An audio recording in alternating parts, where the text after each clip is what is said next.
Ay, compañero del alma,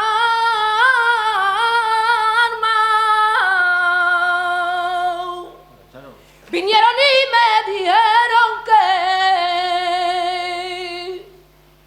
habías hablado mal de mí.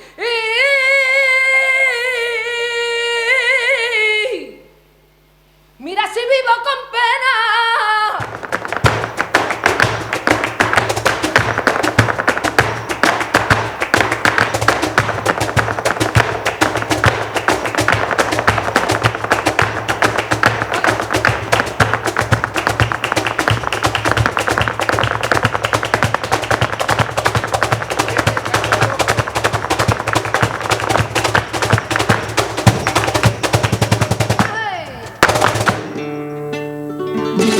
De libertad yo no tengo ninguna de verte yo hablar siempre por lo